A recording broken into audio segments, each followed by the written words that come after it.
Everyone thought I was lazy, until one stranger uncovered the truth that changed my entire life. The first time I got punished for it, I was 6 years old. My mom kept calling my name from the kitchen while I sat on the living room floor building a Lego city, completely lost in my own little world.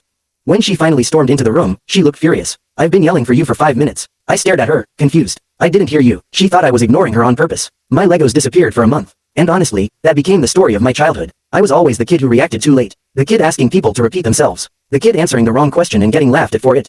My dad even had a nickname for it, the Marcus Zone. Whenever I missed something, he'd joke, "Don't bother, he's in the Marcus Zone again." Everyone laughed. I did too, even when it hurt. By middle school, teachers said I was disconnected and unfocused. My dad started forcing me to repeat instructions back word for word before leaving the room. Most of the time, I only caught half of what he said.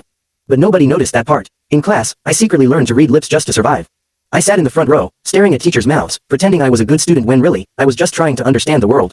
Then came the moment that changed everything. I was 16 at a crowded wedding reception. Music blasting, people shouting over each other. I laughed at the wrong part of a story, and the whole group went silent. From across the room, my dad yelled, "Classic Marcus. Always lost." Everyone laughed again, but one woman didn't. She was an audiologist named Drive Reynolds, a friend of my mom's. She had been quietly watching me all night. A few minutes later, she pulled me into a quiet hallway. She placed headphones over my ears and asked me to raise my finger whenever I heard a sound. Some tones were so faint I could barely tell they existed. When the test ended, she looked at me with this expression I'll never forget. "Not pity, heartbreak. Marcus," she said softly, "you have significant hearing loss in both ears. You've probably had it since childhood." Suddenly, my entire life made sense. Every misunderstanding, every embarrassing moment, every label people threw at me. Lazy, distracted, difficult, none of it was true. When she explained it to my parents, my mom broke down crying. My dad just kept saying, "That can't be right." But it was. And then Drive Reynolds said something that still stays with me. He wasn't ignoring you. He was surviving in a world he couldn't fully hear. Silence filled the room. For the first time in my life, my dad looked at me like he finally saw me.